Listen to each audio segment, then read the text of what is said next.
আসসালামু আলাইকুম। SSC 2026 batch. তোমরা দেখো তোমাদের একটু শর্ট একটি সাজেশন কিভাবে পড়লে তুমি টেস্টের আগে অধ্যায়গুলো কমপ্লিট করতে পারবা এবং কোন অধ্যায়গুলো পড়লে তুমি ভালো একটা রেজাল্ট করতে পারবে। খেয়াল করো, দেখো এইটা তোমার তৃতীয় অধ্যায়, চতুর্থ, পঞ্চম, ষষ্ঠ, সপ্তম এবং একাদশ, অর্থাৎ এই 6টি অধ্যায় থেকে প্রশ্ন থাকবে তোমার 60টি, অ্যান্সার করতে হবে 4টি। ঠিক আছে, এটা হলো সিকিউ অর্থাৎ সৃজনশীল, এ আকারে থাকবে এসকিউ ক্রিয়েটিভ কোশ্চেন অর্থাৎ সৃজনশীল থাকবে। তারপরে তুমি যদি একটু খেয়াল করো ভাইয়া, এসকিউ এসকিউ থাকবে তোমার এই 6টি অধ্যায় মিলে এসকিউ থাকবে 60টি, তোমার অ্যান্সার করতে হবে 5টি।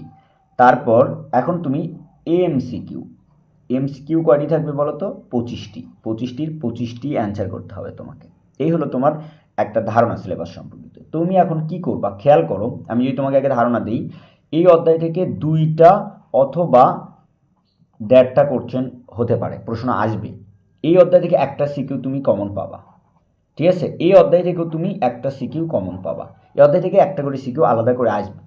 এই অধ্যায় থেকেও একটা কোশ্চেন আলাদা করে আসে অথবা তোমার অ্যাডজাস্ট করে দেয়। তো এখন এই দুইটাটা মিক্স করে দেয়। ঠিক আছে, তো এইভাবে তোমার 7টা প্রশ্ন তৈরি করা হবে।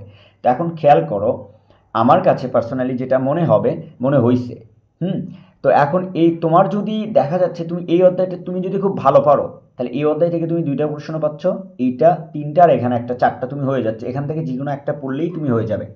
আর তুমি যদি মনে করো ভাইয়া এই অধ্যায় আমার ভালো লাগে না, আমি পড়বো না, অনেকে এই অধ্যায় বাদ দেয়, তোমার যদি মনে হয় এই অধ্যায় কঠিন লাগতেছে তুমি বাদ দিতে পারো, তাহলে তোমাকে অবশ্যই এই কয়টা অধ্যায় খুব ভালো করে পড়তে হবে, অর্থাৎ তৃতীয়, চতুর্থ, পঞ্চম, ষষ্ঠ। কিন্তু খেয়াল রাখবা এই দুইটার ভিতরে সৃজনশীল মিক্স হওয়ার কোনো চান্স নাই, একটা 2টা কোশ্চেন তুমি আলাদা করে খুব সুন্দর করে পেয়ে যাচ্ছ। ঠিক আছে, এই জিনিসটা একটু মাথায় রাখে পড়লেই আশা করতেছি তুমি ভালো একটা অ্যান্সার করতে পারবা। এখান থেকেও এখান থেকে এখন এই ভাইয়া এই টপিকগুলো তুমি কোন টপিকগুলো পড়বা, আমার ইউটিউবে একটা ভিডিও দেওয়া আছে, 5টি করে বা 8টি করে সৃজনশীল পড়লেই তোমার অল টপিকের সৃজনশীল কাভার আছে। এবং ওই জায়গায় তোমার টপিকগুলো বলে দিছি যে কোন টপিকগুলো পড়তে হবে পরীক্ষার আগের রাতে, তুমি পড়লেই আশা করতেছি শতভাগ কম পাবা। তাহলে এখন তুমি চিন্তা করো, তুমি যদি এই অধ্যায়ে ভালো করে পড়ো, তাহলে এই অধ্যায় থেকে 1.5টা থেকে 2টা কোশ্চেন তুমি শতভাগ কমন পাচ্ছ। তাহলে এই কয়টার ভিতর থেকে তুমি 3টা প্রশ্ন বা 2টা প্রশ্ন কমন ফেলানোর জন্য যে কোনো 3টি অধ্যায় পড়লেই ভালো মতো পড়লেই হবে। আর যদি তুমি এই অধ্যায় বাদ দাও, তাহলে উপরের এই তোমার 5টি অধ্যায় খুব ভালো করে পড়তে হবে। এইভাবে পড়লেই আশা করতেছি তুমি ভালো একটা প্রিপারেশন নিতে পারবা।